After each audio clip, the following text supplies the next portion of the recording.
I want you to try something for me. Maybe not right this second if you're, driving, but next time you pick up your phone, Uh-huh.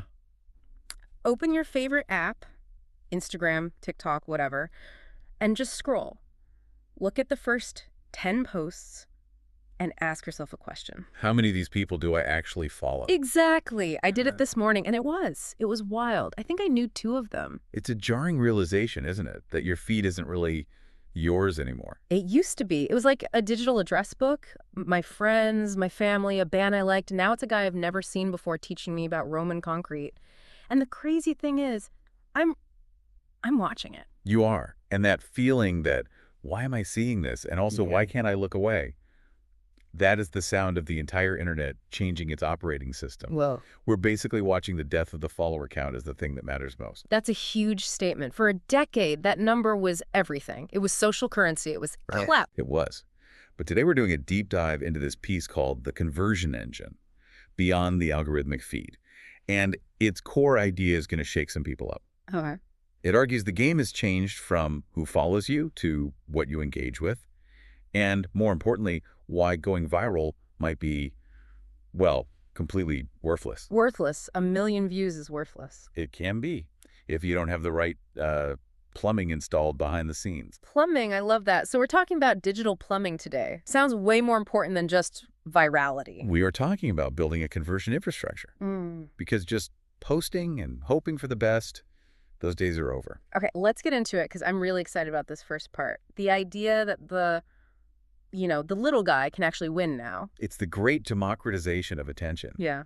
But to get why, you have to understand the shift from what we call the social graph to the interest graph. Break that down for us. I hear those terms, but what do they actually mean? So the social graph is the old way.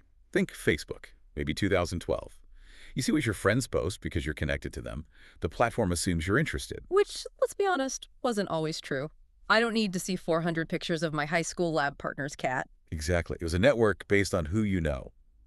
But the new way, the interest graph, it doesn't care who you know. It only cares about one thing. Your behavior. Precisely. What you actually do. It is ruthlessly meritocratic.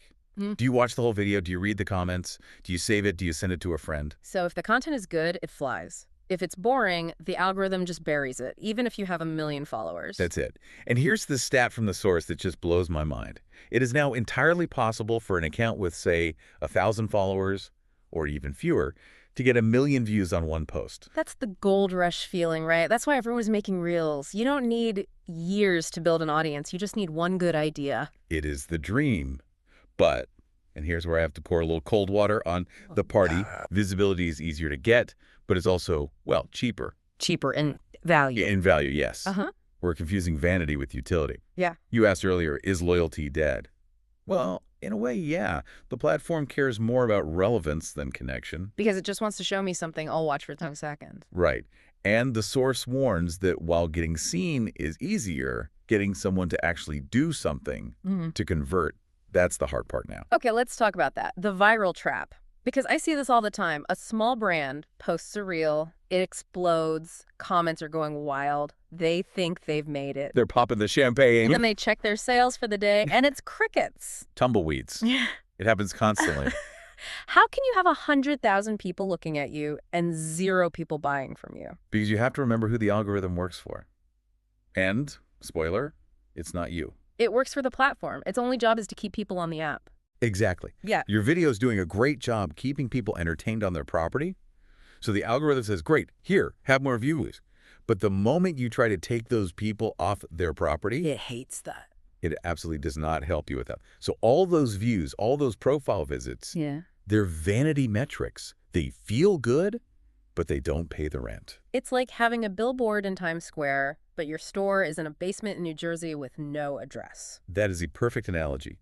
Visibility creates an opportunity, but without a structure, an intentional bridge, the source calls it, that opportunity just evaporates. The viewer just keeps scrolling. So what's the bridge? For years, the only advice was link in bio. But this source is basically writing its obituary. It is. Think about the user journey. You're watching a video, you're entertained, and they say link in bio. Okay, so I have to stop watching. Click their little icon, find the link, click the link, wait for a new browser window to load. And you're gone. You've lost interest. You're already back in the feed. Every single one of those steps is friction, and the source says every click cuts your conversion rate in half. Wow. Okay, so if the link in bio is dead, what's next? The solution is to move people from the public feed to a private conversation, to your DMs. Direct messages. Okay, but I'm picturing someone trying to manually reply to 1,000 comments. That's impossible. It is impossible. Yeah. We are not talking about that. And we're not talking about those awful spammy hello dear bots either. Right. This is about inbound permission-based automation. The source mentions tools like ManyChat specifically. Oh, I've seen this. It's when a post says, comment the word guide below and I'll send it to you. Yes, that's the mechanic. Technically, a user comments a keyword and automation triggers an immediate DM. But the psychology is what's so powerful. Tell me more. Think about feed mode versus DM mode. In the feed, you're distracted, you're browsing, your attention is fragmented. I'm half watching TV, half scrolling. Guilty. We all are. Yeah. But your DM inbox, that feels different. It's private, it's focused, it's relational. It's like stepping out of a loud party into a quiet room for a one-on-one chat. And the source used this phrase I love, psychological ownership. What's that about? It means that when you take the action to type a word, even just recipe, and then open a message, you've invested a tiny bit of effort. A micro investment. Exactly. And that active participation changes you from a passive viewer into an active participant. You started the conversation. You own it more. It shifts the whole dynamic from them shouting at me to us talking with each other. And conversation builds commitment. Commitment drives conversion.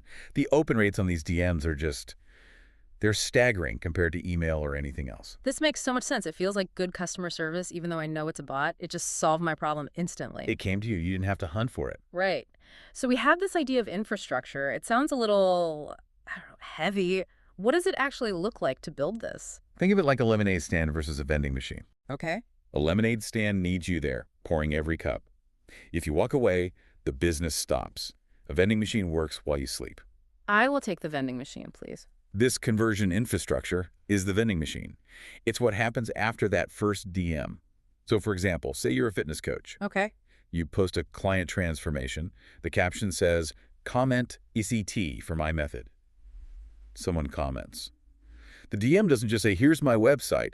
It says, hey, thanks for your interest. Are you looking to build muscle or lose weight? Oh, so it's asking a question right away. It's segmenting them. Right in the chat, the user taps build muscle. The next message says, great, I have a specific program for that. Would you like to see the details or book a free call? That is so much smarter than just dumping them on a generic homepage. It's a concierge service versus a warehouse. And it forces you to rethink what metrics matter. If followers are out, what's in? Right. What should we be measuring? Instead of how many likes, the source says to ask, does this hold attention? Does it generate interaction? And most importantly, does it trigger a conversation? So we stop thinking about posting 3 times a day and start thinking about conversion pathways. If I get 10,000 views, where do those people go next? That's the strategic shift. Otherwise, you're just pouring water into a bucket with a massive hole in the bottom. And you mentioned earlier that being smaller can actually be an advantage here. How does that work? Yeah, let's talk about zombie followers. Sounds terrifying. It is for your engagement rates. Yeah. You've seen these accounts, right? 200,000 followers, but they get 12 likes on a post. I always just assumed they were fake. Sometimes. But often, it's just an old audience from the social graph era. People who followed them in 2016 and just don't care anymore. But here's the kicker. That's now a liability. A liability, why? Because when you post, the algorithm tests your content on your followers first. It's like a focus group. Ah, and if the focus group is asleep. If your 200,000 followers are zombies and they ignore it, the algorithm says, wow, this content is terrible, and it kills it. It never shows it to anyone new. So a huge silent audience is an anchor dragging you down. It is. Meanwhile, the small account with 1,000 fans who all care, who all comment, they send massive positive signals. The algorithm sees that and says, this is hot, and pushes it out to millions of strangers. Quality over quantity. It's actually true now. It's everything. Okay, we're coming up on time. This has been a lot to process. Let's try to recap the big takeaways. Let's do it. 3 main points. Number 1, follower count is a vanity metric. Stop obsessing. Engagement is the only thing that matters now. Strangers are your new audience. Got it. Number 2, the algorithm gives you reach, but you have to build the conversion. Going viral is an opportunity, not a business plan. And number 3, and this is the big one, the most powerful move you can make is shifting users from public comments to private DMs. That's where you build the relationship and close the sale. And this applies to everyone, right? Whether you're a big company or just trying to get your art out there. It applies if you're selling or if you're just scrolling. It's the new rule book for the internet.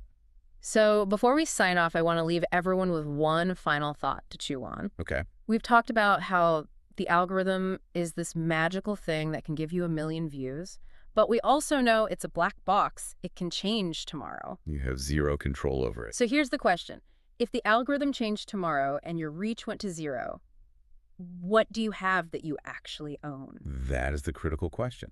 Because visibility on these platforms is rented. Yeah. You're a tenant on their land And the landlord can change the locks. anytime they want.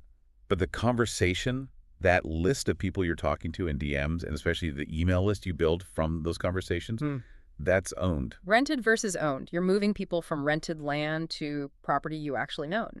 Build your house as land you own. That's the ultimate takeaway. That's powerful. All right, everyone, go look at your feed with fresh eyes today. Thanks for diving in with us. See you next time.